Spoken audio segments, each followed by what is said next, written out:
Yo, it's your boy Marita Boy. I'm back up in this thing, man. Listen. We gonna kind of roll through this live a little bit faster than usual. It's Friday. I got a little bit of running around to do a little couple errands to run a little bit. Tend to shout out the chat. Shout out to everybody who's been supporting the channel. Shout out to my mods, most definitely my mods.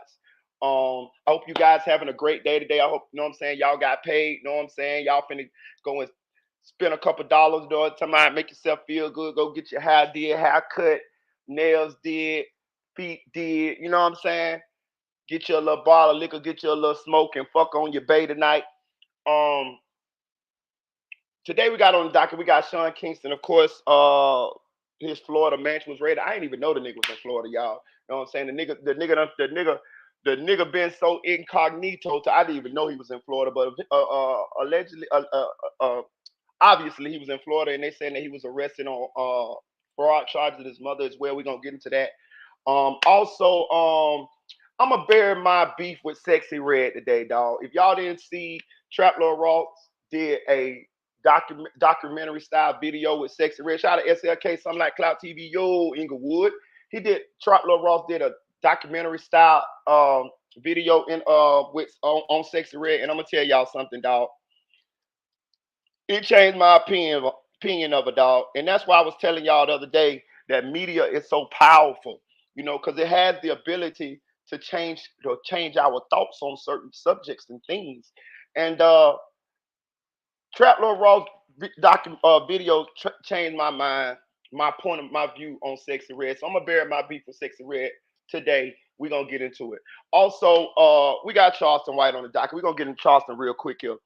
Charleston White doubles down on his comments about Guilly'S deceased son. I'm gonna let y'all hear these. I'm gonna let y'all hear these comments. I'm gonna take Charleston off the screen because I think Say Cheese will flag you. But I'm gonna let y'all. I'm gonna let his comments play, and then we're gonna talk about them. But I just wanted him to be on the screen so y'all can see it. So I'm gonna play what Charleston said, then we're gonna dissect it. Next time. Because, yeah, so man, no telling what I say. Now, if you say, well, will you do it? Nah, nigga, some shit I won't do. But is there some shit that you won't say? Nah, it ain't nothing I won't say. So is there some shit that he did that you didn't approve of? Like a lot of people was mad about the Gilly thing. A lot of people was upset about that. Like, was there ever one thing where you like, my nigga, I fuck with you, but chill out. Like, that ain't. It's too crazy. Even if I feel like that, because I got a whole bunch of partners that do a whole bunch of when.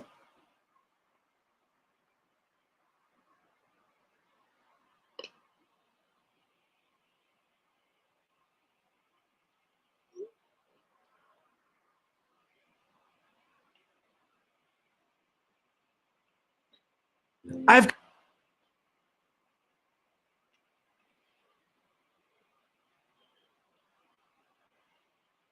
bunch of stuff that don't align with the things that I do or have done or probably would be willing to do. For example, when I grew up, I had partners that Jack, I had partners that sold fake dope, and I had partners that took advantage of women.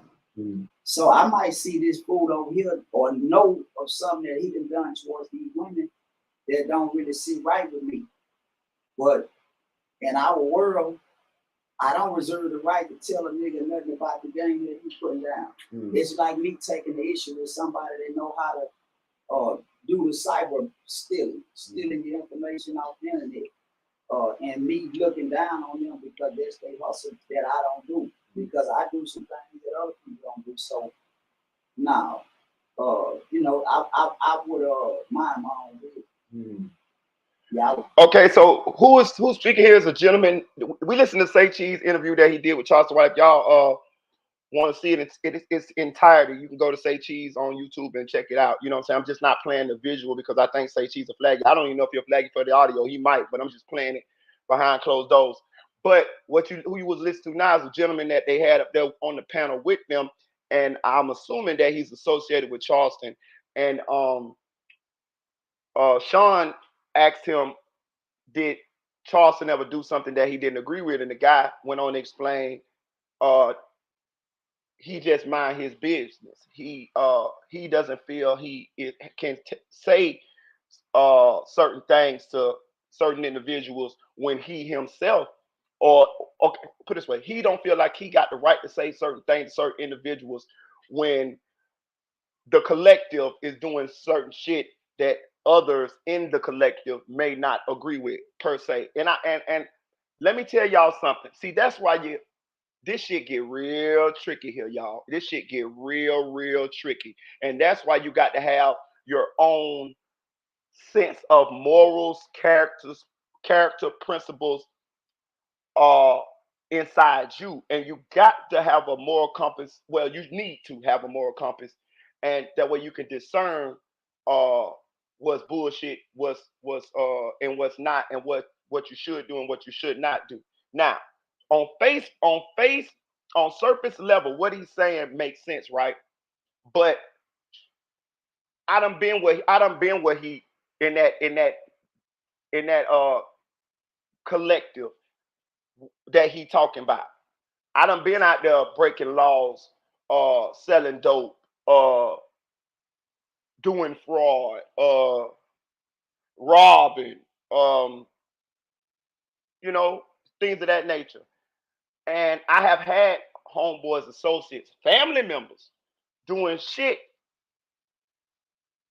that's wrong, but it's as well as what I was doing wrong, but at the same time, it was stuff that I didn't agree with. Um, I had a partner that used to rob, right? Real talk, like rob, like pull a gun on motherfuckers and home invade, all that type of shit. And I liked him a lot. I really liked him a lot. And I wanted him to. When I was doing fraud, at my height, I was rolling pretty good. So what I did was I attempted to put him on. I say, hey, look, man, check this out. I say, bro, you ain't got to be doing that shit. I could put you down with me, and you gonna make you some money, bro. And I ain't gonna charge you like I charge everybody else because you my dog. I really was attempting to try to kid him from robbing people and home invading, something that's gonna cost you your life or a long time in jail. You know what I'm saying? And he told me, I'll never forget, he told me, say, nah, bro, that ain't my thing. And for the fucking life of me, it threw me for a second. I was like, this nigga would rather go kick a bitch door in with a gun, tie a bitch up, maybe shoot a bitch in the leg, pistol whip a motherfucker, to go to try to get something that might not be there when he can just rob a bitch with a pen like me. So I say all that to say this. It's people who rob, kill, sell dope, but they don't like motherfucking child. You know, you know what I'm saying. I don't want to say the word, but the people who assault children. Why you think people that assault children, when they go to jail, it's rumored that they get their ass tore up and get this and that there? Jeffrey Dahmer got beat to death in motherfucking prison. And I'm pretty sure it was about what he had done did. You see what I'm saying? Whitey Bulger got murdered in jail. A mafia dude. So it is criminals who doing wrong to motherfucker selves who don't agree with what the other one's doing. Shit, we had homeboys that were doing shit. We'll tell them. Hell yeah, man, you wild as fuck, bro. Hell no, you wild as fuck. We'll tell them straight to their face. They'll be like, hey, we're like, bro, you wild as fuck. Either before or after we hear about what they did. Bro, you wild as fuck, bro. You know what I'm saying? Real talk. Like straight up. We'll ride their ass. Like straight up. And I ain't saying we ran them off, but I'm gonna say we told him about this shit. So for him to sit there and say that he don't feel like it's his place to tell Charleston when Charleston do some shit that he might not agree with, that's a motherfucking lie. You need people around you to tell you when you doing some shit you ain't supposed to be doing, because sometimes we don't motherfucking see it like that. Real talk. Sometimes out of anger, stupidity, ignorance, or whatever, people do things, or we do things, and we only see it our way. And sometimes it takes somebody on the side of us, somebody who close to us, to tell us, hey, you tripping, you tweaking, little phone now. So I don't agree with that. That right there is an epitome of a yes man. You know what I'm saying? That's the epitome of a yes man. I don't know what this gentleman has going on, but at the same time, I don't agree with that. But I like this line of questioning that Sean is giving, and I'm gonna show you where it's leading to. Now, he asked me my opinion, I get it. But other than that, my feelings about what he's doing, I keep them to myself because they don't matter to nobody but me until I'm solicited. Yeah, no, nigga, my mama didn't like those comments. But nigga, I don't care who don't like what I don't say. I don't give a damn about being liked. I don't give a damn about being right or wrong. I want to be effective. And nigga, I'm effective in what I say and what I do. So I don't give a damn about being right or wrong.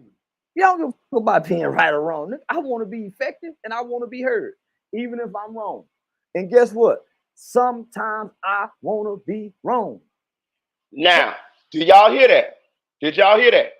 So I did a video a long time ago about Charleston White, and I said, because I peeped him early on out the gate, and I said we all being hustled. Charleston White is hustling. That's what he's doing. He's hustling. You know what I'm saying? And if you from the streets, or if you had dealings with con men or scammers or somebody, even people in your family, some some people in your family, motherfucker slick now. You know what I'm saying? When you come up from in around people who will shit you out of something if they can, it makes you sharp. It makes you understand that most people in the world have an angle. And what I mean by that is most people, and not everybody, because and these people that don't, they are genuine. They genuine. When you find, it's hard to find them, but when you find them goddamn people, let me tell you something. The genuine people, the people that genuinely fuck with you just out of love, you do your motherfucking best to do right by them people, and you try to keep them people in your life, bro, because them people are worth more than they weight in gold, nigga. Real talk. A real friend, a real true person, or with a good heart is worth more than any money. Trust me. I promise you, because when that money gone and all this shit here, that friend gonna be right, motherfucker. That real true friend, not a yes man. Somebody that's gonna tell you when you're right, wrong, but somebody who also gonna help you, but somebody who legitimately care for you just because they care for you. They like you. They see something in you. They might see something in you more than you don't see in yourself. You don't abuse that because that's rare, and it may only come around once in a lifetime. Now, did you hear what Charleston said? He said, I don't care about being right or being wrong. Now, for those people who, when they listen to Charleston and they get nuggets of knowledge, I would like to say this. Shit. You can learn a lot from a dummy. You know what I'm saying? I think people get caught up in the, he say some good shit, so I like him. So some of them disregard the bullshit that he say or the contradictions that he display. I think two things can be true. I think sometimes he do say some shit that resonates, some shit that is correct.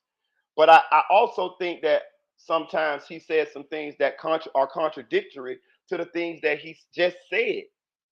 He do it in the same interview if you pay attention to it. You know what I'm saying? So what does that, and also he will fool you with some of his activism or some of his reaching out. It's kind of akin to a politician. Yeah, they kiss babies. Yeah, they put up parks. Yeah, they get you some benefits and get you some shit.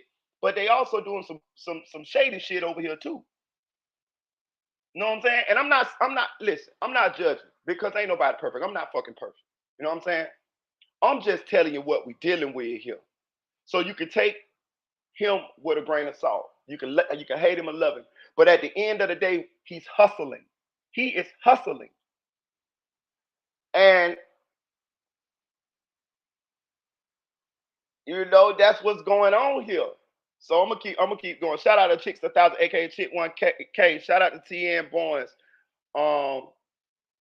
Shout out to Richard Supreme TV. Shout out to Nate Said It. I know you're in the bushes somewhere.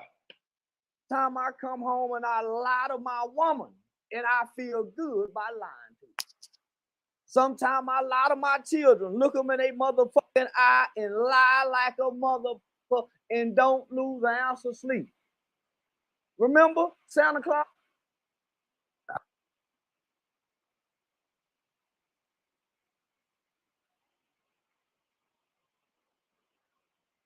Claus? Remember the Easter Bunny? Remember all this shit homie? Remember you tell me and I'm doing this for you? Remember sometimes you tell your kids I'm whooping you because you're not doing that. You're not whooping your kids to teach them nothing. You whooping them because you frustrated. Stop lying. Stop lying. Man, stop lying to your woman. Yeah, you think about other women. Yeah, you. I don't know what them other people whoop their kids for, but I whoop my kids because I had to teach them is consequences to your actions, and not teaching your children that it's consequences to your actions, and it may be some dire, deadly consequences to their actions when they become adults, but not teaching your kids that it's consequences to their actions is not teaching, not teaching them how to be responsible, productive, aware adults. You know what I'm saying? And everybody got their way of doing things. You know, you might punish your kid this and that. Listen, some kids you don't gotta whoop. Some kids you don't have to whoop. You know what I'm saying? I don't think my daughter ever got a whoop. Real talk. I promise you I never had a problem at this girl. I swear to God. Listen when I tell you, I don't know how the fuck I got blessed like that. That's why this last little boy I got, I know he gonna be hell. He got to be. He got to be. Because I got too lucky. I got too blessed with the first two. But my daughter, I never had a fucking problem out her, bro. I promise y'all, I just never did, bro. Never, not one. So she never got a whooping. You know what I'm saying? My son, he got about 4 on. You know what I'm saying? But it's teaching them. It's teaching them. You know what I'm saying? So he's saying that you whoop your child because you're frustrated. No, the fuck I didn't. Because let me tell you something. Every time I whoop my son, that shit hurt me to my heart, bro. Every time I hit him with that belt or whatever, I never beat him bad. But anytime I ever hit him with that belt, I swear to God, I felt like I was feeling them motherfucking licks, boy. I swear to God, I did, boy. Listen, you can listen. If my son come on here right now, he'll tell you I used to do this every time he got a whooping. I would make him hug me afterwards, and I'd tell him I love him. He'd be crying like a motherfucker. I say, I love you, son. And I be explaining to him, like I let him know, like, you know what I mean? I ain't whoop you because I hate you or nothing like that. I'm whooping you because I talked to you and you know I explained what was going on, what you should, what you shouldn't do. I gave you opportunities, and it got to be some different consequences because the first consequence I gave you, your punishment, take out the game, this and that, goddamn, you seem like you just run all past them. You know what I'm saying? And another thing, as a parent, fuck what a bitch told you. I'm telling you some real shit. I ain't raised no Harvard law students, but I think I raised 2 pretty good ones already so far. Well, me and their mother, because I got to give her credit too. Because I couldn't have did it by my motherfucking self. She did a lot of that. But a child needs to have some sense of fear of you. Now, I ain't saying motherfucker abuse the children. Like I said, my son only got probably about 4 whoopings in his life, and them bitches was years apart. You know what I'm saying? I'm definitely more of a talking type of parent. You know what I'm saying? I'm definitely more of a punishment type of parent than an actual give whoopings. But at some point we gotta do what we gotta do. But a child needs to have some fear of you. You know what I'm saying? I'm not saying all the time. I play with my kids. Listen, as long as they don't cross that goddamn line between me being a parent and me being a friend, I'm cool. We can laugh, joke, kiki, ha ha, all of that. You know what I'm saying? I let you get by with little shit, all of that. You won't know I'm your parent until I need you to do something, or you act like you don't want to do something, or you get out of motherfucking line. Other than that, we cool. You know what I'm saying? But a child needs to have some sort of fear. Let me tell you why. The reason why, well, one of the biggest reasons why children don't do some shit is because they don't want to deal with their parents. That is one of the biggest reasons why children don't do certain shit. Think about it, man. Shit, I might want to go skip school. But goddamn it, boy, these motherfuckers gonna call home. And boy, my goddamn daddy, he find out I skipped school. Boy, goddamn, I got to deal with him. And I don't want to deal with my goddamn daddy. Goddamn it, I want to go in home and play the video game. I want to lay in here and get on the internet. I want to talk to my girlfriend or my boyfriend or, you know what I mean, or whatever, goddamn it. I want, you know what I mean? I just don't want to have to deal with it. You know what I'm saying? Or I don't want to have to deal with mama. This is the fear. If you don't have that as a child, you can get in a lot of goddamn trouble. You can get yourself in a lot of trouble. And I'm gonna say this too. It's the same as when you're an adult. A lot of us don't do shit or do certain shit because of the fear of the law, or the fear of losing certain things, or the fear of being harmed. It's the same principle. You instill that in them. You instill that in them also so you can motherfucking parent effectively. Because if they don't have some sort of sense of fear, now all kids ain't like that. I'm not saying that. Some fucking kids, I'm telling you, some kids are respectful. Some kids get it. Some kids they good at they get it. But more so than not, they just figuring out their way through life. They never been here before. You have. This is why God gave kids parents. So it's your job to guide them even when they don't understand what you're doing. You know what I'm saying? And I'm gonna tell you something too. Most of them, when they become an adult, they will understand what you was doing and why you was doing it. Trust me. I did not like my stepdaddy when he and my mama was together. When I grew up, and it didn't even take me long. When I got out to the streets, maybe 16, 17, and I was out there on my own and I was experiencing life and getting into shit and doing shit and seeing all type of shit. Bro, I swear to God, it made me love my stepdaddy at a level y'all can't even think about, bro. Real talk, because I realized what my stepdad and my stepdad used to tell me. He used to teach me. He used to tell me, you gonna do this, or you doing this because of this. I remember the same shit he used to talk to me and tell me that, I used to turn my nose up or talk shit about him in my head. I remember them same things he used to say, and I'd be like, God damn. Now I'd be like, damn, he didn't have to do that. I'm not his son. He was attempting to be a father to me.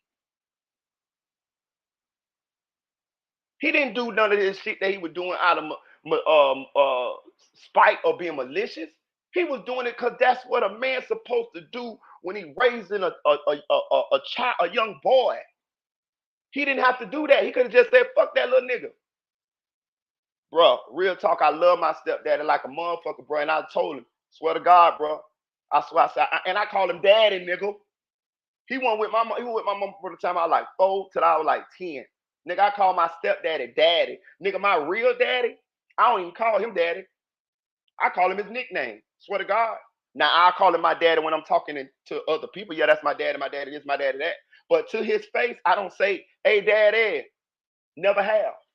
I call him by his nickname. I don't call him by his real name, but I call him by his nickname. I call him what everybody else in the neighborhood call him. You know what I'm saying? But my stepdaddy, nigga, I can't fix my motherfucking mouth to call that man his real name. I feel like that's disrespect. When I see my stepdaddy, who not my fucking biological daddy, who my sister and them daddy, I say, daddy. And he called me son. And he wasn't in my life but for 6 years, nigga. Know what I'm saying? I'm just trying to show you the difference. You know what I'm saying? But back to what Charleston was saying. No, I don't know what the fuck he talking about. You beat your kids because you frustrated. Maybe some people do, but I fucking never did, bitch. That's abuse.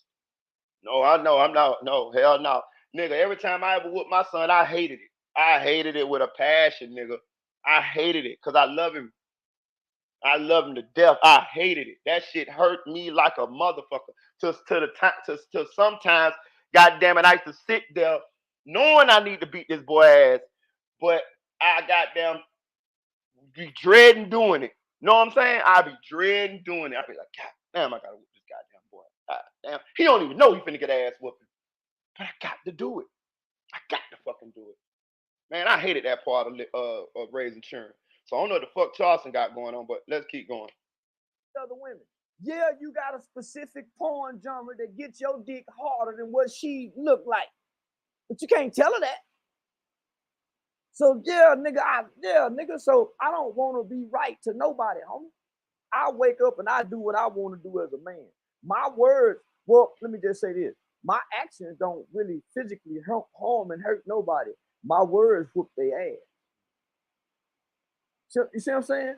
So nah, homie, my mama didn't like that shit, but you know, my son felt some kind of way. And guess what I told him? So because he think karma. Most people believe karma. Like, damn, like, why you put that energy this way? And I'm saying, nigga, I killed the white man. Why ain't nobody ever told me we go get the karma for killing the white man? I bragged about raping women. Why ain't nobody ever said, man, you go get karma for rape? Talking about raping women. You got a daughter, don't you? Not once have anybody told me that. Not once have anybody said, man, you talking about doing something to Asian babies. Now, I said I hope Asian babies get R-A-P-E by their uncle. Ain't nobody else said I'm gonna get karma for that. So wait, how'd your son do that? He text you or called you or what? Oh no, he talked to my mama, and my mama told me. And I told me I don't care about what that boy talking about. He need to quit smoking weed and go get a job. Well, you ain't never had a job, nigga. You ain't me. Yeah. You know, so now, nigga, so but man, ain't nothing good. So I'm saying, did Guilly'S son get the karma for him rapping the gangster lyrics?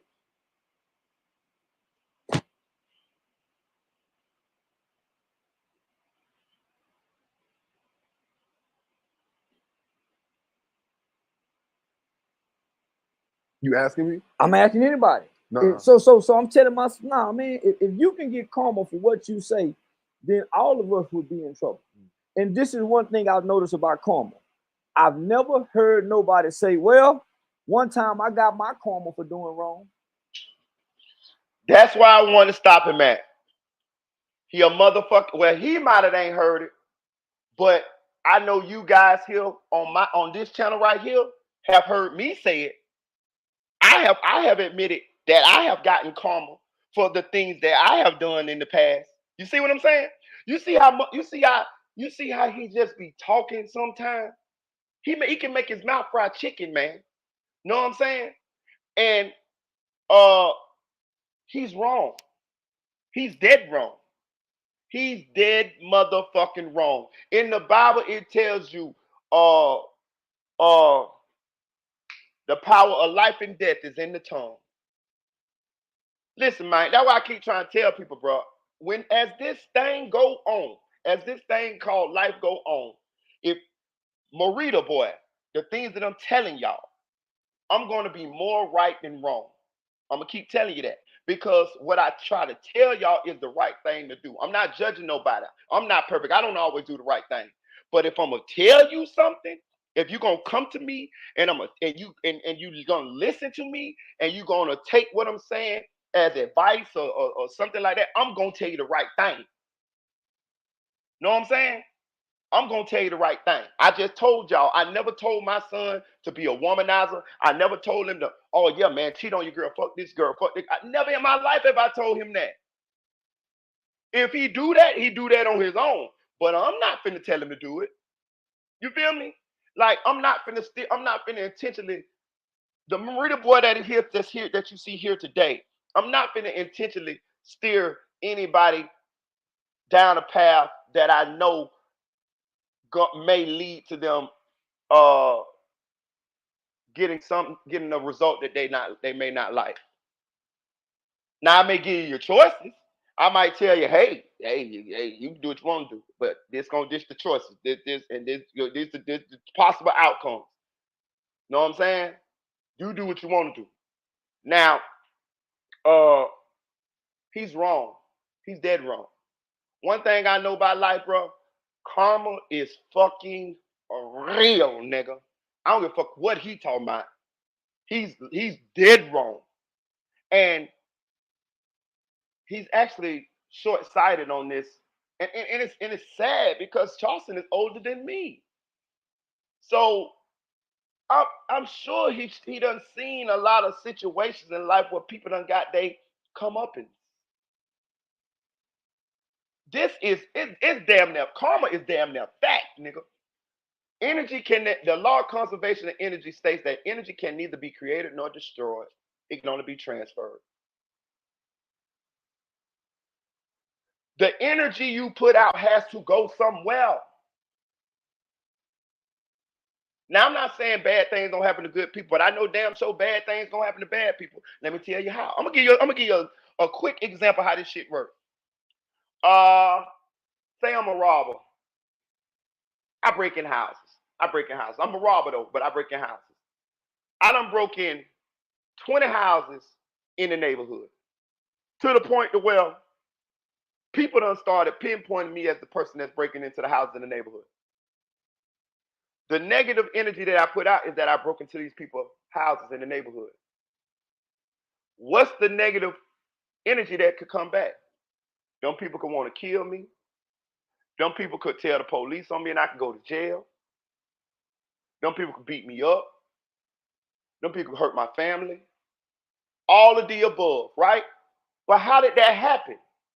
It happened because I did something negative in the first place to make those actions that those people that may enact against me in the future a reality or a possible reality. If I don't break in these people's houses, these people not mad at me. I don't got no reason for the police to take me to jail if I don't break in these people's houses. Cause and effect. They teach us this shit in elementary school. You know what I mean? Like that's why I say, like, I don't fucking get it. I don't fucking get it. So Charleston is wrong on this one here. And he said his son was mad about it. And if I'm his son, I'm mad about it too. Nigga, don't be putting that motherfucking karma on me, bitch. You know what I'm saying? Real talk. Like I would have legit fell out with you about that if you was my dad and I'm grown too. Now if I was a kid, I'll keep my mouth shut. But as a grown man, dad, you tripping, you tweaking, little phone them. You way across the line. Because you didn't have to say that. Gilly was talking about Charleston. Charleston could have just talked about Gilly. But you just heard Charleston. I don't care what I say. I don't care what I say. I say anything. You know, so I'm gonna move on past that one. I just wanted to highlight that right there. Charleston was on Say Cheese, and he was talking about that. So I felt like I felt like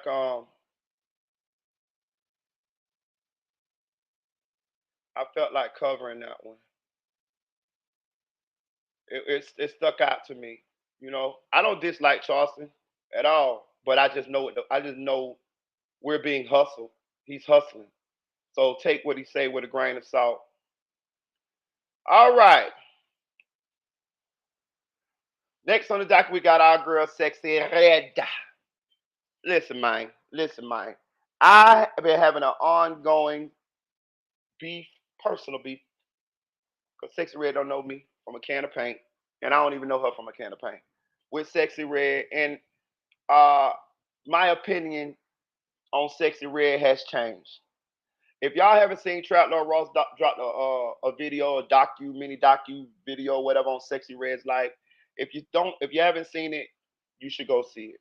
It's very good. And I'm gonna say this: I don't know if Sexy Red no Trap Lord Ross she probably do now, but she need to thank him because what it did for me, it humanized her in my eyes, and it made me reflect on why don't I like Sexy Red, or do I not like Sexy Red, or do I not like what Sexy Red represents, or do I not like the music that Sexy Red makes?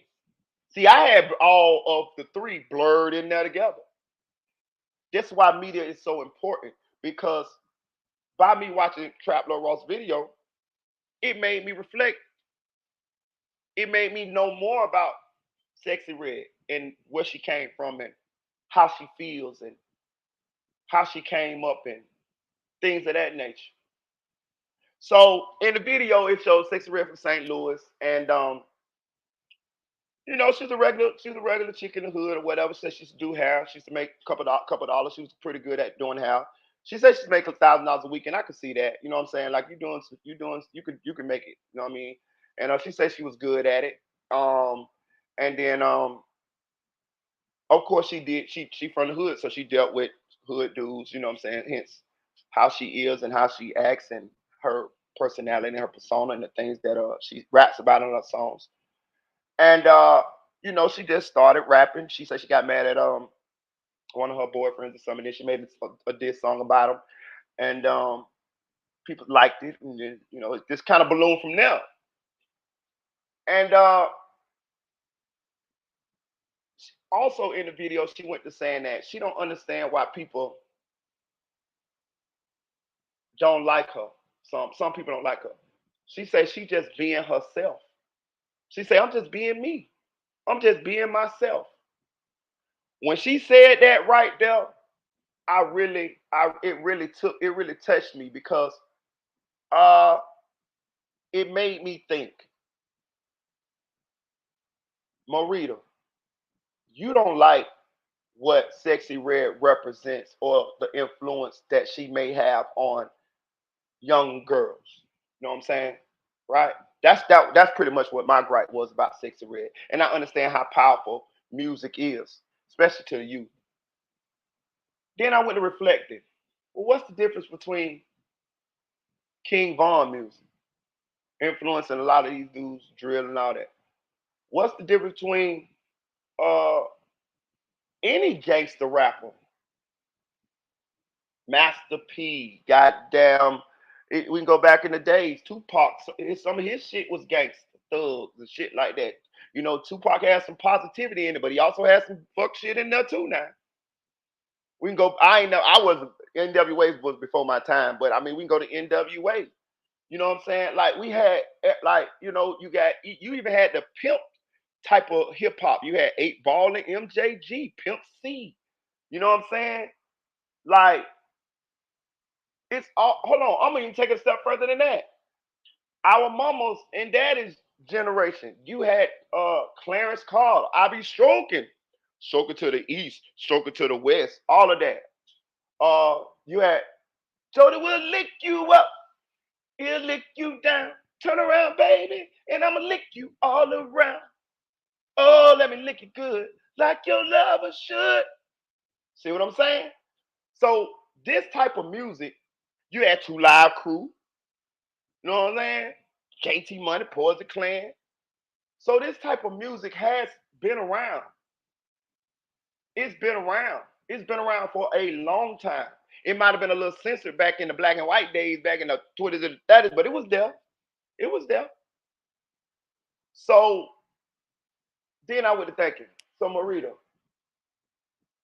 do you not like Sexy Red or do you not like the influence that the music may have on little girls? And if you don't like her, if you don't like the music, you entitled to not like the music. That's fine. But you got to kind of check yourself because you're kind of being a hypocrite a little bit here. Because the same way Sexy Red music influenced little girls, King Von, Duck, Tupac, goddamn, all of these, all Yo Gotti, goddamn, Moneybag, Yo Look, Young Dolph, Kodak, all these motherfuckers, they influence a sector of the community as well. So then I went to thinking, so what is the issue here? Because this music is gonna always be here at some in some form or another. It's always gonna be explicit music, always gonna be music that's gonna be promoting uh bad things. So what is the real issue here? I think the real issue here is the parents. It's the parents. Because you don't have to let your children listen to this fucking music. Now, when they become adults and they make their own decisions, then they can listen to what the fuck they want to listen to. And I understand it's all around. I understand they might be riding in a car, somebody car next to them be playing it, or they might be at dance or a party and they playing it or whatever. But I'm saying, everybody don't let their children listen to Sexy Red. Everybody don't let their children listen to King Von. I actually think some things need to be kept from children because children growing up too fast. The type of music Sexy Red makes, King Von, all of these people make, gonna be here. It's gonna be here. So what can we do to keep it from influencing our children? Because that's the main thing. If you grown and you let that shit influence you, you the goddamn fool. You know what I'm saying? I like King Von music like a motherfucker. That shit ain't never made me want to go drill. Cause I'm mature enough to understand that it's just a fucking song and I like the song, but I don't got to actually be trying to live out what's in the song. But some people don't.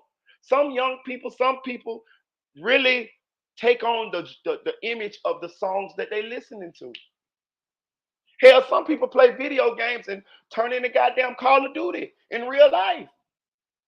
We done heard the story. I forgot what case. It was a famous case where one boy shot up some shit, killed some people. Talk about he was influenced by a video game. So these things do exist, and these things are gonna exist. Sexy Red is going to exist, and if it ain't Sexy Red, it's gonna be somebody else. If it ain't King Von, it's gonna be somebody else.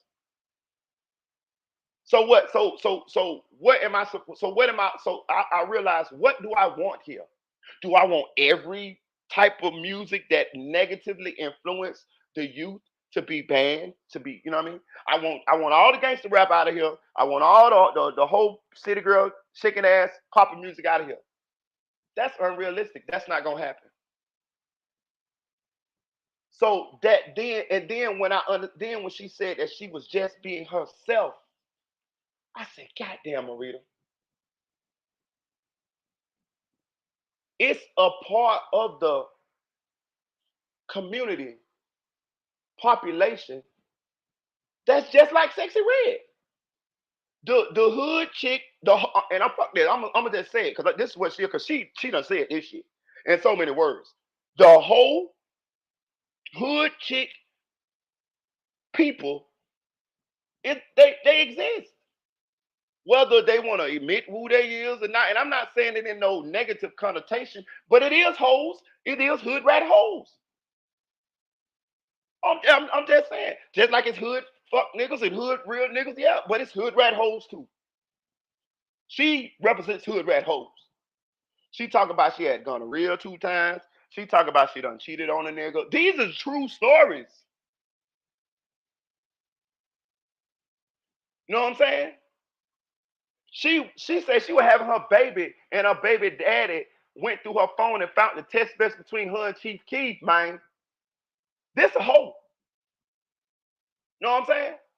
In all her actions. Now I ain't saying she ain't gonna settle down one day and retire, because most women have a little phase and then they end up retiring. Yeah, baby. After a while, you ain't got no choice but to settle down.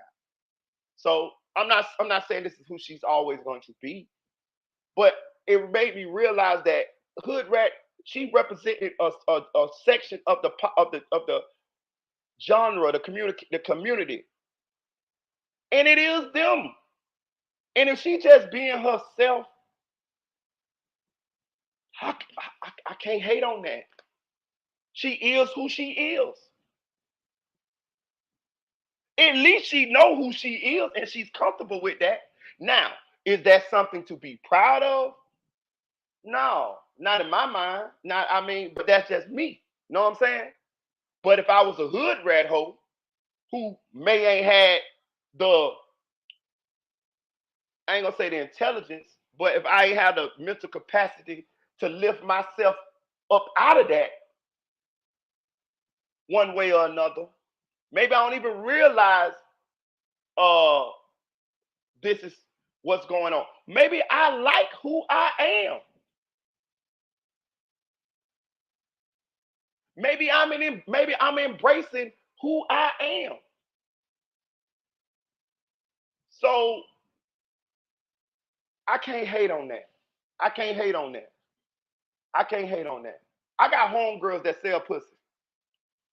And I respect them. You know why? Because they ain't ashamed what they do and they ain't hiding it. You know what I'm saying? You know what I'm saying? I can respect that. These people do exist. She said she just being herself. That's why it's so easy for her to do these things. So I thought about it like, damn, I can't be mad at her for that. Also, when I saw where she came from, bro, listen, I done seen a bunch of people, women in the hood in that position. And I promise you, not very many make it to where Sexy Red done made it to. I can't hate on that. I can't hate on her success. I will not hate on her success. And now that I know where she came from,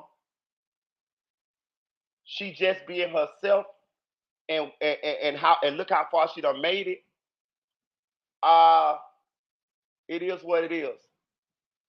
It is what it is. I can sit here. I can sit here. I still don't like them. I still don't like the music. I still don't like. Well, I ain't gonna say that because I do like a couple of songs she got. She got a couple of songs that's like, okay, that bitch slap. And that's just the musician in me who knows who knows how hard it is to make a good song. And I'm gonna give anybody they props when they make a good song. You could be a garbage ass rapper and never made a good song in your life, but you fuck around and make a good song, and I'm gonna tell you, I'm gonna like that song. I'm gonna say that's a fucking good song. So I'm gonna give her props on that. You know what I'm saying? But for where she came from, I got the, I respect it. I got to. I still don't like what it represents. You know what I'm saying? But I have to come to some sort of peace with it because it's gonna exist whether I fucking like it or not. So the only thing that I, as a parent, because that's what I'm talking about. I'm talking about it's influencing the young girls. I don't give a fuck about the how it influences the grown people who smart old enough to make their own fucking decisions. I don't want to see no fucking 5, 10, 15, 13. I don't want to see them little girls fucking walking around popping their ass and all that shit there and listen to that shit and thinking that shit cool. I don't want. But then that goes to the parents. See what I'm saying? So I think that's where I'm more gonna focus my attention to when it comes to this Sexy Red. And I ain't gonna even just say Sexy Red. I'm gonna say King Von them too. Even though I like the music. You know what I'm saying? But for those minds that are impressionable, I think that I think that I'm gonna put that responsibility into the hands of the parents because um I realize it's no way to really win this fight when it comes to targeting the artist. Like what we all gonna sit around and listen to violins? No, nigga. Part of me wanna hear goddamn King Von talking shit, FBG Duck talking shit. You know what I'm saying? Just like part of the women, just like women want to hear Sexy Red pop her shit, Lotto pop her shit, Meg pop her shit. You know what I'm saying? But I came to this whole realization from looking at the Trap Lord Ross documentary. So shout out to Trap Lord Ross. Media is powerful. I'm ending my beef with Sexy Red because it's pointless. Uh, I don't. When I'm up, when I feel a way about something, my next um my next question to myself is, well, how do we solve this? And once I dissect it, which I did with the Sexy Red situation, which I just did verbally here on just now, so you guys can understand my thought process. Um, I realized that this was you beating a dead horse with a stick, Marita. You know what I'm saying? Clarence Carter, goddamn, all these motherfuckers, these people been here. You know what I'm saying? They said Elvis gyrating his legs or whoever they were, who Elvis stole the dance from a black man. I forgot who he was, but they said that shit was explicit. Two Live Crew, like I mean, and it was at the time. And Sexy Red is explicit. But I'm gonna say not. But so I don't got no beef with it. But I'm gonna say this though. I did hear her say. They asked her what kind of dude she like. She said she like hood dudes. She said she like, and they asked her why, and she said because it's exciting. It's you get they be shootouts, they be high speeds, and she was even telling about a situation when she was in the shootout with her baby daddy, like some people shooting out, them shooting back and shit like that. She said it's exciting. Now I'm gonna say this: it is women that feel this way, and I'll be honest with you. I'm glad she said it because I already knew this. This is why the bad boy get the girls. You know what I'm saying? This is why bad boys get the girls because that type of shit is a turn on to a large portion of women. A large portion. Almost say from 15 to 30, 15 to 30, 35, somewhere up in there, maybe push it to 35. Cause by 35, you should be done grew out of that and you should be settling down and you should be done been through that stage as a woman and seen the pros and the cons of dealing with individuals like that. But a lot of women feel this way, whether they know it or not. I'm telling you. And they don't gotta even be from the hood. If they ain't from that nigga, it could be a girl from the suburbs, nigga ain't never been to the hood. She'll be more infatuated with the hood dudes than the hood chicks. Because this is new to her. This is exciting to her. Women like excitement, man. I'm gonna just keep it real with y'all. Real talk. Like women like a roller coaster. When you see women going back and forth with going through shit with dudes and this and that there, uh, it's because they like the roller coaster. Like if everything is if every listen, and it's sad, it's crazy, but it's true. It's true. Not on all women, but it is true. Women like excitement. Women like something to spice up this thing. Now, sometimes if you're lucky, you'll get one that shit that they don't want that shit. They just want to have a man, settle down, white picket fence, little dog, two kids. You go to work, I go to work, we go to vacations. We fuck in the same positions every time we fuck. Blah. But for the most part, that shit, they gonna cheat on you. They gonna start some shit. They gonna and it's just because they need something to feel alive. Whether they gonna admit it or not, I'm telling you, I'm telling you, I'm telling you. You could be the best dude in the motherfucking world, but if you ain't bringing no type of excitement to the relationship, this is where money comes in at, right? So if let's say everything is good, right? The excitement that she could long for could be substituted by you taking her places, by you being financially stable enough to where y'all can do some of these extravagant, wild like things. You see what I'm saying?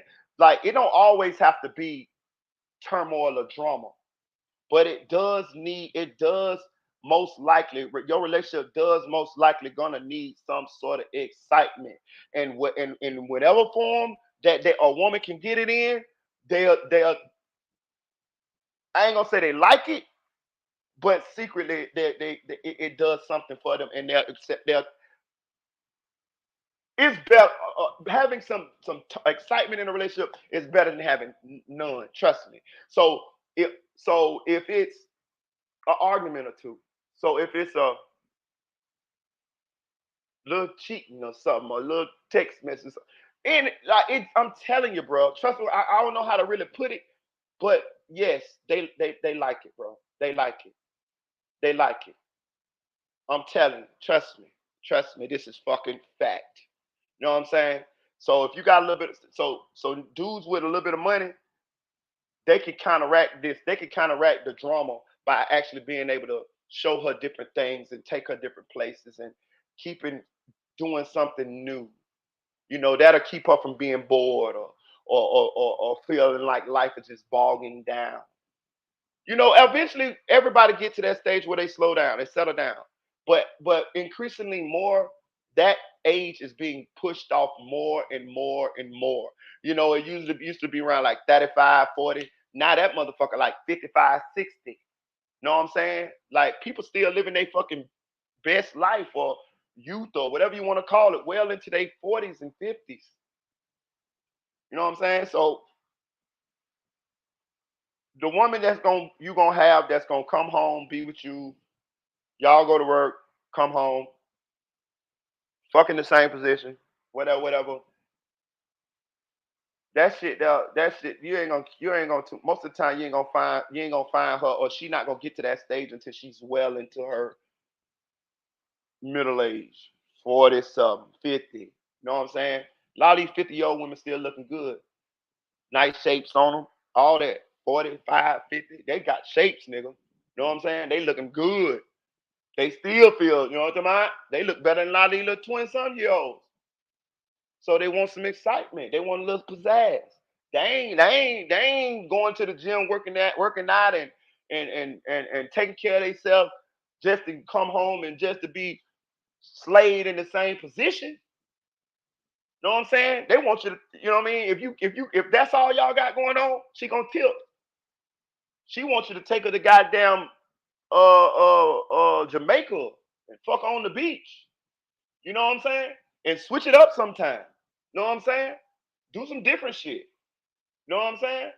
This is the excitement that I'm saying too. So it ain't all got to be negative. But Sexy Red is right. But she's ignorant as well. Because the type of dude that she talking about, see, it ain't no as a woman, as a mature woman, you begin to understand because I used to date. I had a couple girls that I dated when I became like 30, and they and this is when I was construction foreman, and they told me that if I was still in the streets, they wouldn't date me. Like the fact that I wasn't in the streets no more, that I used to be in the streets, but I wasn't in the streets no more, it made me attractive to them because I still got the street edge. I'm still from the streets. I still got my name from the streets, but I done matured and grew out of that, and they could be with me, and we could do grown people shit. You know what I'm saying? We could talk about credit and stocks and bonds and plan for the future and shit like that. And travel, I don't just want to be on the block no more. But also, it's hazards for dealing with guys like that. You have children from guys like that. A lot of time, those guys' life expectancy ain't that long. So those guys. So you have a baby by this guy, and then you sometimes end up. And when I mean you, I mean the women who have be in relationships with the guys. They end up having to raise their children on their own, raise their children without a father, without their father. You know what I'm saying? Also, these dudes go to jail a lot. You know what I'm saying? They go to jail a lot. So you forced to have to deal with that, going long extended periods of time without him in your life or without him in your children's life. So when y'all have those long extended period of time, what happened? Okay, this nigga doing 5 years, what's gonna happen? Of course you got needs, you're a woman, so you're gonna find somebody to soothe that goddamn hot pocket. You know what I'm saying? That's gonna be some shit. Y'all might grow apart. You might be hard down in love with the guy that you moved on with, and then your baby dad out of jail, get out of jail. And the only reason why you and your baby daddy grew apart because he went to jail for being in the streets. I know a girl who got her baby daddy had bricks, and she got home invaded, and in the home invasion, it was her mama, and her baby daddy. They shot her baby daddy, but they tied up her and her mama. She ended up breaking up with the baby dad. And I ended up dating her a little bit after that, and she told me it wasn't worth it. And this nigga strong. This nigga got a lot of money. Like he got a name in my city. And she told me it just wasn't worth it. See her mama being tied up, she being tied up, not knowing if she was gonna get shot or nothing. And then he got shot. She just got tired of and broke up with him. So when Sexy Red say the type of guys that she like, um, that's the ignorance. That's the hood shit that's in her. And I don't know if she might grow out of it. She might grow out of it. She might understand, or this might just be who she be. But in all in any accord, she being herself. So Marita Boy and his beef for Sexy Red. I wish her nothing but success. To see her come from where she came from, um, shout out to her. Now I'm gonna say this for the women that's y'all gotta understand. Sexy Red is a successful rapper. She's famous. She's made it. Uh, that don't mean for y'all regular motherfuckers to be out here trying to be Sexy Red. Just like it don't mean for you. King Von was a street nigga who ended up making it in rap game. But we see what happened to King Von. You see what ended up happening, that karma. But I'm saying, just like it ain't meant for y'all to be out here trying to be like Sexy Red, she's a rapper. She's selling the image, even though the image is her. That image is getting her paid. That don't mean for you to motherfucking be out here trying to be Sexy Red, because that's when you're done. I like to listen to all this music, but as soon as that motherfucking music go off, nigga, I'm back to Marita. You know what I'm saying? Real talk. I'm only Tupac as long as a Tupac song on. Soon as Tupac go off, goddamn it, and Jagged Edge come on, goddamn it, I'm Jagged Edge. I gotta be the one you need. You feel me?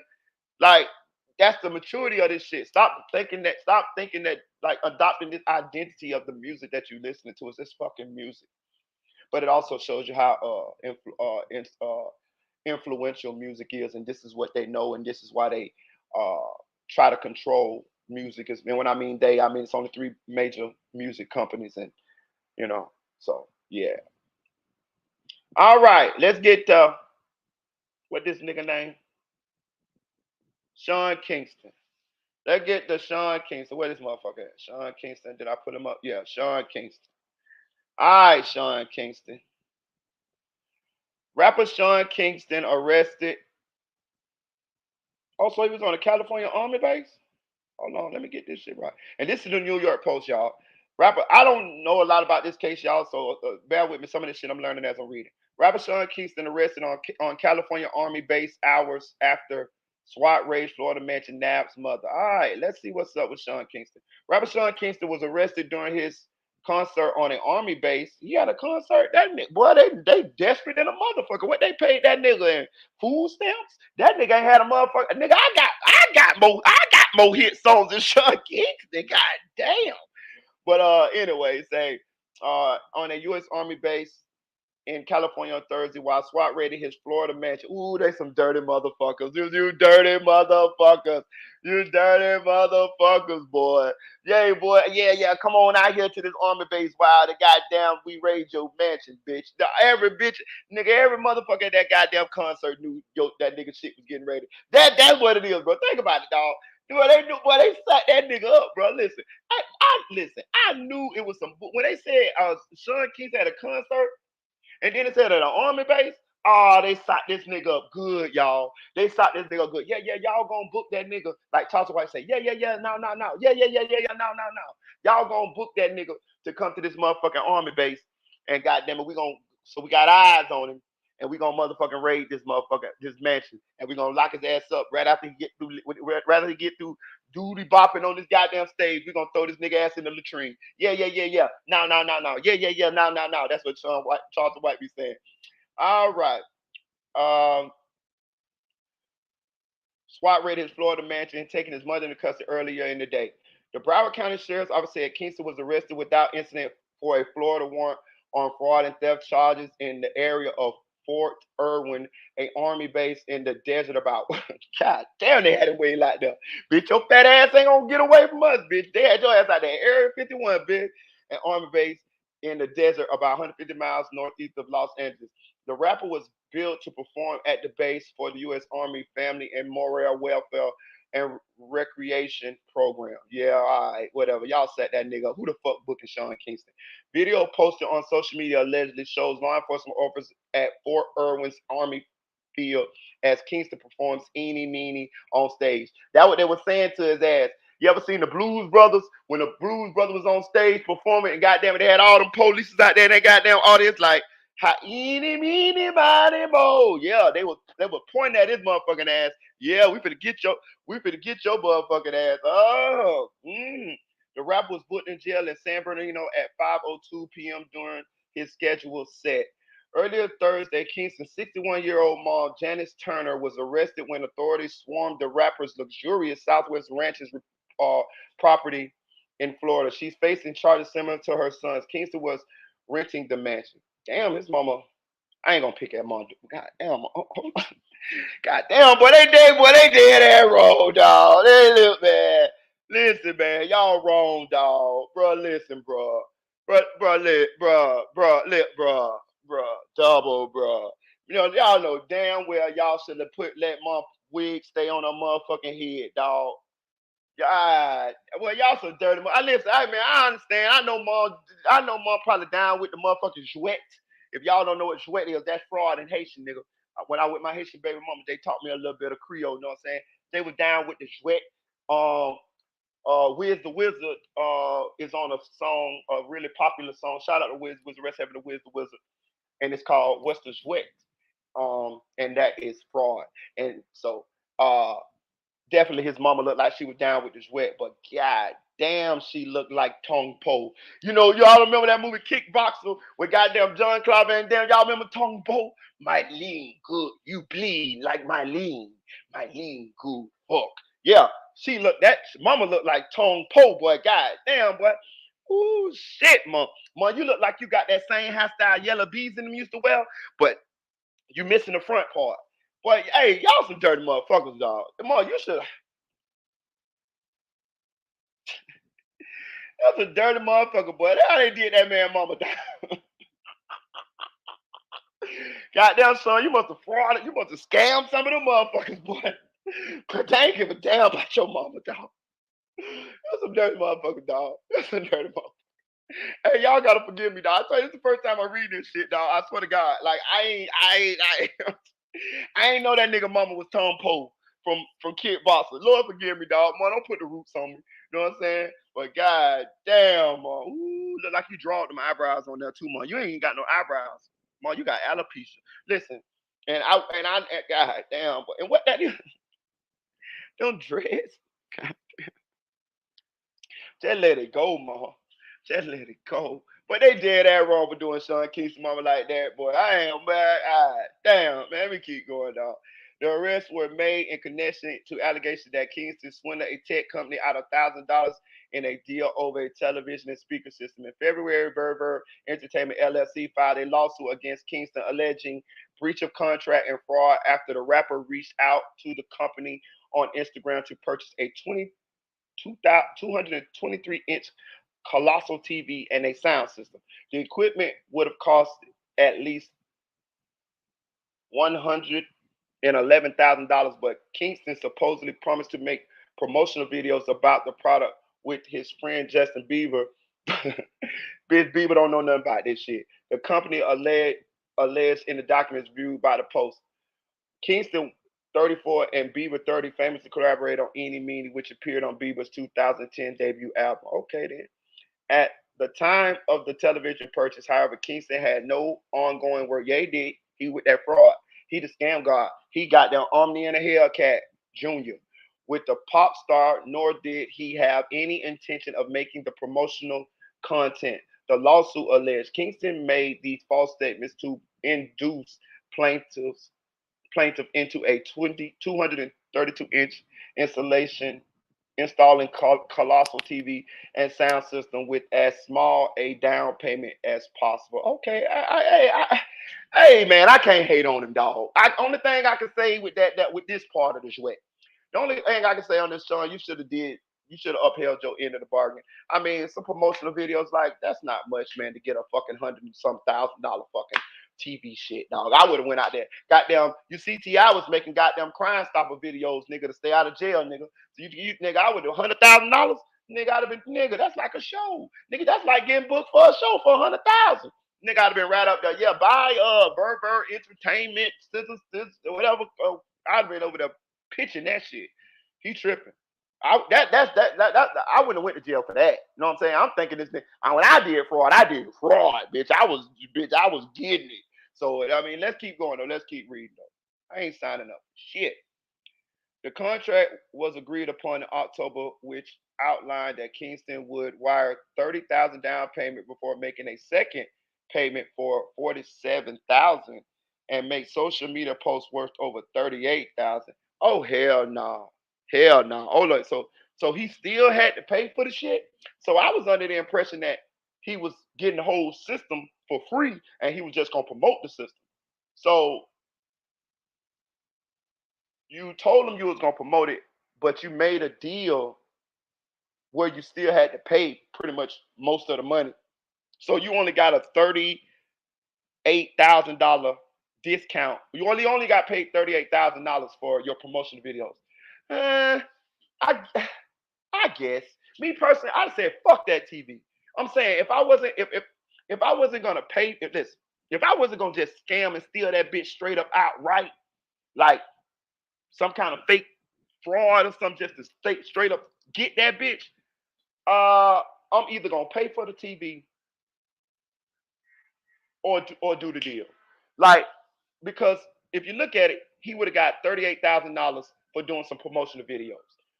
That was the discount that he was getting on the television or whatever the fuck it was. Uh, that's still like getting booked for a show for $38,000. Know what I'm saying? And you probably, but it depends on how many promotional videos I would have had to do. Be honest with you, I ain't doing no more than about two. I'm gonna do about two promotional videos, maybe one, bitch. Know what I'm saying? Because I'm still gonna have to pay y'all $100,000 for this motherfucking shit. Know what I'm saying? So yeah, but I don't know. I don't know. At the end of the deal, Kingston would have received a new television and sound system for only about $77,000, almost $33,000 less than the original price. Man, fuck that TV, man. I done went right the motherfucker, man. Yeah, man, look, man. Hey, man, look. I done went right the motherfucking Walmart or Sam's or Sports Circus City or man, I done went right in there and got me one of the motherfucking 78 inches and been done with that bitch. Man. But then again, I don't know, man. These niggas in mansions, so I'm talking poor people talk. These rich niggas.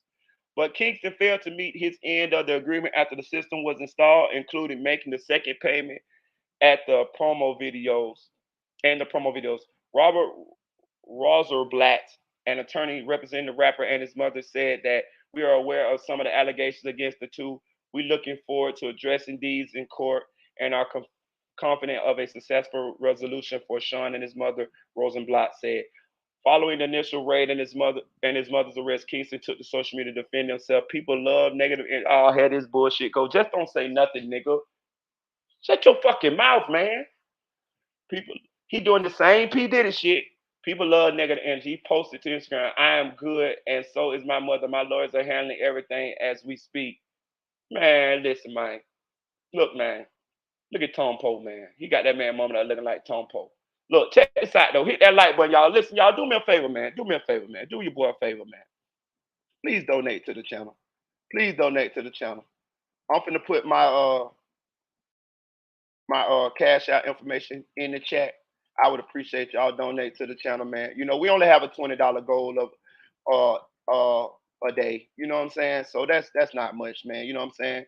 And I would like to say shout out to SLK for the cash out, and shout out to Tanel for the cash out the other day. Both of y'all sent me cash apps the other day. I didn't know until I had got off of the live, y'all. I swear, because my cash app is actually hooked to my other phone, so I don't be looking at it. So I didn't know until I got the live, but I did hit both of you guys up and tell you guys thank you. I really appreciate y'all from the bottom of my heart. Y'all guys are really, really generous, and I appreciate y'all. You know what I'm saying? But that is the reason why I didn't say it when we was on live, because I didn't know it until I got off live. But I damn sure hit y'all up before then in the morning. Nigga was 3, 4 in the goddamn morning. Thank you, Tanel. Thank you, SLK. Shit. You know what I'm saying? Straight up though. You know what I'm saying? But I'm gonna put the cash app on the channel, on the thing right there. If y'all would please donate to the channel. It could be $1, $2, $3. It don't matter. It doesn't matter, y'all. Just something out the kindness of y'all heart, man. Hit that like button and donate to the channel. I would appreciate it. I appreciate and accept everything that you donate because of your hard-earned money. You didn't have to give it, and you did it out of the kindness of your heart, and that's what counts. Sean Kingston, they say you've been doing this shit a lot, dog. They say you've been running around in these streets like you own in the Hellcat, my nigga. They say you done did even some more shady dealings. Like this shit is even different. You know what I'm saying? It like this just like one of the latest shit. They say you got like a long running history of motherfucking scamming people and you know what I'm saying? And they say that goddamn mansion that you renting, they say that bitch too motherfucking big for you to be in. Nigga, you ain't popping like that. Nigga, you probably getting $1,000 a show, nigga. I can get a Sean Kingston verse for some food stamps. I can get a Sean Kingston feature for some Dogecoin, my nigga. Know what I'm saying? I can get a Sean King feature for some Dogecoin, dog. Know what I'm saying? Straight up. So you out here looking like you is selling records out the ass, but they say you're scamming, my nigga. And I'm gonna tell you something. I can't hate you. I'm not gonna hate on you for scamming. You know, part of me is sympathetic to the scammers because I used to dib and dab and I enjoyed it. It was a very fun, uh, exciting, and lucrative hustle when I was in the streets. So I ain't gonna sit up here and be no hypocrite and just cast all these kind of aspersions on this man. But I'm gonna say this: it ain't what you do sometimes; it's how you do it. And I think you is a little bit too hot out here. I think you is getting outside your body. I think you is out of pocket. You know what I'm saying? They say it's no honor amongst thieves. It is true. But when you're doing fraud, let me tell you some real shit. You have to, you should, or you should have some sense of honor. Let me tell you why. Take it from an old criminal. When you're doing fraud, it's one of the it's really kind of any kind of well, no, fraud and drug dealing. But fraud, you depend on people, right? Okay, so very few people can do fraud just by themselves. Like it depends on what specific fraud game you running, but most fraud games require people. It requires people knowing your business. It requires you reaching out to people for whatever. You may need somebody to go in this place. You may need some information from somebody. Like you may not have access to all of these things, the tools that you need in order to make your scam go. And every now and then you're gonna have to reach out and actually let people in on what you're doing in order to further do what you're doing. So it is a sense of honor. Like you have to like okay. So when I was doing whatever I was doing, I never cheated nobody. I never stole nobody identity. Well, let me take that back. Yeah, we did sort of, but I'm saying like I never like I'm not gonna go in your house. I'm not gonna go in your house and steal your and go in your purse and steal your shit. I'm gonna tell you how I used to get people identities. I would buy them from them. You know what I'm saying? Real talk. I would buy your ID and your social from you for $100.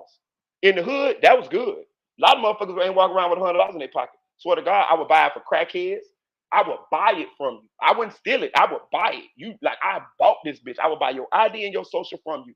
And I'm gonna tell you where I had it good at too.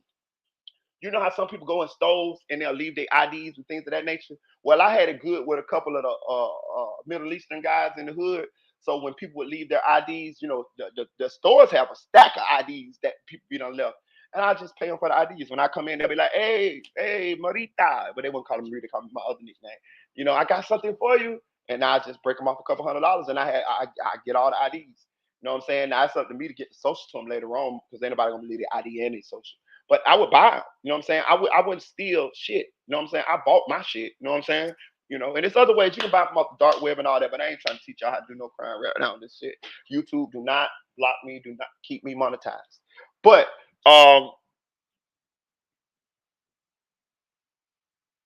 you gotta have some sort of honor in this shit, Sean. You know what I'm saying? That's the only way to survive for an extended period of time, and most likely still gonna get snitched on. Because all it takes is for somebody that you got some kind of business going on with to get caught, and most of them gonna tell on you. That's why when we was doing a lot of people when you're doing fraud, you deal with females. Well, we was the opposite. We dealt with a lot of males. And we made sure that most of the males that we dealt with was kind of from the hood, kind of street, because Female's gonna tell on you. A female get caught, female go to jail, she got kids, she gonna tell on you first quarter. Men who definitely got a criminal history, a criminal background, they ain't telling on you about getting caught doing no fraud. You know what I'm saying? They're telling you about some drugs and shit like that. But the time they're gonna catch for fraud is gonna be a fraction of the time they're gonna get caught. They get caught for some drugs. So most men, especially if they know you from the hood, they ain't finna tell on you about no shit like that. I never got told on a day in my life. That's another thing. I never had nobody snitch on me. Period. Nobody in life ever snitched on me. Never. If they did, I didn't know it. I never went to jail and they said, yeah, such and such told us you was doing this or that. No, never. I never had nobody get up on the stand and say, yeah, him, yeah, Marita, him right there. I never had that.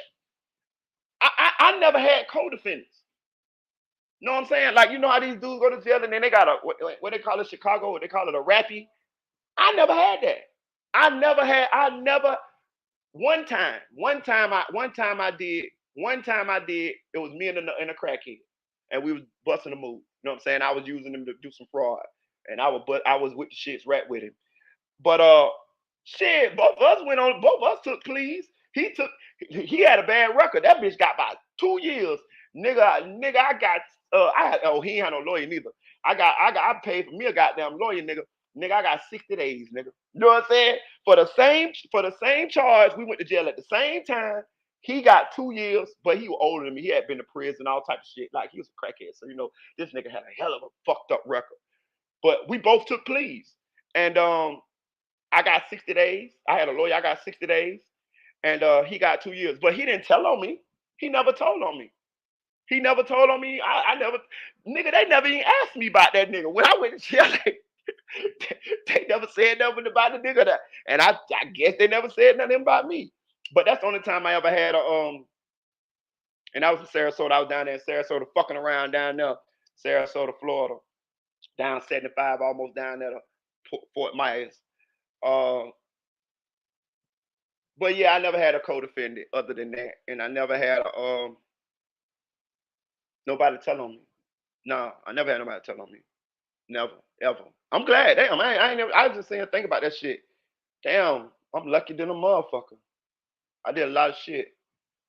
But yeah, man. So that's it, man. Sean Kingston, man, get your shit together, dog. I ain't gonna hate on you because you're doing fraud, my nigga. I'd rather, you know what I mean, like at the same time, I will say this, man. I'm not encouraging you to do anything negative or anything illegal. So if you can find a way to get out of that shit, my nigga, go ahead. But I will say this: when you doing fraud, that shit is addictive.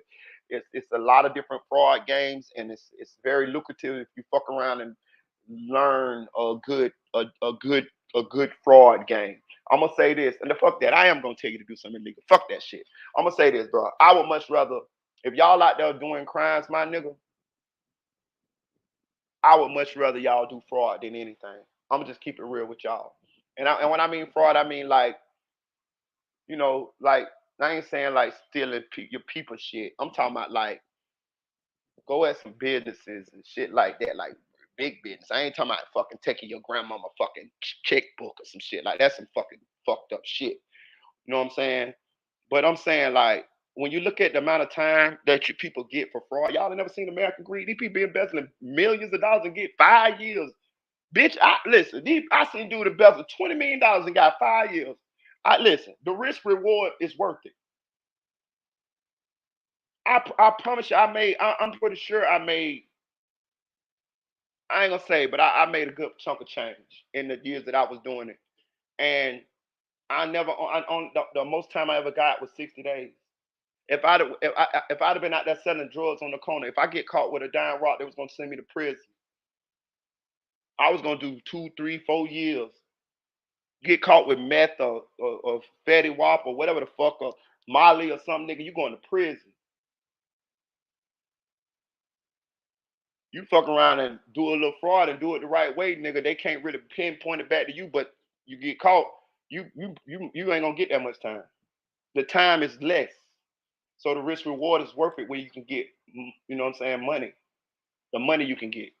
But I encourage you to not do any of that. I don't do any of that shit no more. So I mean, I quit. I told y'all I will jump off a ship before the bitch end. I stopped doing fraud just cause I started working. You know what I'm saying? I started working. I end up. I told you when I get on probation, I stop everything. Fucked around and got on probation, um, and I got a job, and I ended up construction foreman. I made it to construction foreman, getting paid over 20 some dollars an hour. Company phone, iPad. Don't do no work. I don't know how to swing a hammer. Even to this day, nigga, I don't know how to do none of that shit. And I was a construction foreman of a $4 billion company. I'll show y'all the. I made the newspapers. I'll show you the article one day. Fast, the youngest black foreman of a $4 billion company, and I became a foreman, the fastest in the company history. I became a foreman in 6 months. I went from a broom to a foreman in 6 months, and I still don't know how to swing a hammer, paint, carpentry, nothing, nigga. That's that street hustle. If you from the streets, you can make it anywhere, nigga. To this day, I think that's one of the greatest finesses I ever pulled off in life, nigga. I used to be in that. I used to be in the meetings with millionaires, nigga. I was one of the foremen that built the $500 million VA hospital in Lake Nona, Florida. Me, Marita, a nigga from the streets that sold dope, never went to college. Nigga, I can show you the picture. Nigga, I had iPads. Nigga, I walked around looking. I taught myself how to read blueprints. You know how I taught myself how to read blueprints? I walked around. They gave me the iPad because when I became a foreman, and they gave me the company phone, iPhone, and all that shit. I walked around the building. I had I had some superintendent co-workers that kind of liked me. They understood that I was from the hood, and they kind of took me under their wing.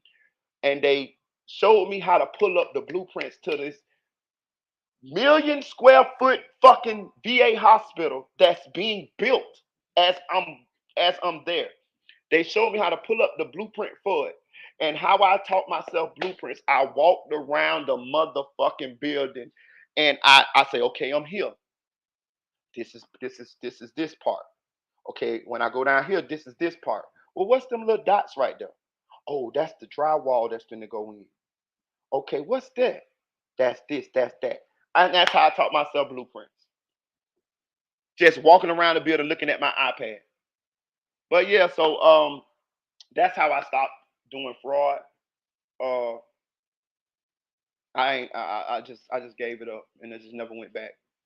I understood, and I still understand, if you're doing anything illegal, you're gonna get caught one day. As long as you understand that. You're gonna get caught. You just gotta go ahead and you know what I'm saying? Understand that what you're doing, you're gonna get caught. So as long as you can take the consequences of your actions, without telling on somebody, without crying, or without regret, then hey, do what you do. But it's my advice that if you're gonna be doing some of that shit, don't have a set amount of money and a plan, an exit plan. And once you get that amount of money, and I don't even think you need it to be an extravagant amount of money. You know what I'm saying? Just enough money for you can finance you a legit business, and go ahead on and jump out that shit, because and that's in anything criminal, because you're gonna go to jail. And when you go to jail, you're gonna lose time. And time is the most precious thing we have, because we don't know how much we was given, and we don't know how much we was have left. It's no guarantee when you go to jail that you're gonna get out of jail. It's no guarantee that when you get out of jail, the people that was out with you gonna be still here when you get out. They may be dead, moved on, gotta start all the way back over. So hey, hit that goddamn cash out, man. Hit that cash out, man. Happy Friday. Hit that cash out. It's right on the screen, man. I appreciate y'all, man. Like, share, comment to this video. I think this is a great live. I got a little moving around to do. That's why I had to kind of get through these topics, and I didn't open drop the link so y'all can pull up. But I'm gonna give y'all shout out. Shout out to Chick 1000, aka the Chick 1K. Shout out to Vashawn Taylor. Shout out to my girl T.N. Bowens. Shout out to It's Aaron's Way. Shout out to Richard Supreme TV. Shout out to Flyboy Mike 04, Nephew for Real, Deputy Eula, Nay Said It, Audio Crack 22, Unspoken Crime, Murders, Trigger Man, tell him goddamn he is gonna be alright, ho. Shout out to Pooh Black. Shout out to Lil Kel's Truth Movement. Shout out to Dre 6100. Shout out to Silk Foster Jr. Uh, who else? Who else?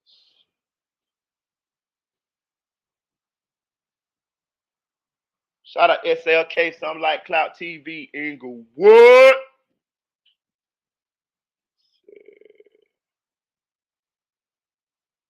Shout out Street Baby, Sweet Baby Strawberries. Glad to see you over here, Sweet Baby. Shout out to 985J. Shout out to Eddie. Who else? All right, appreciate y'all, man. I love y'all. Make sure y'all have a good Friday. Be safe out there. Know what I'm saying? And I'm out.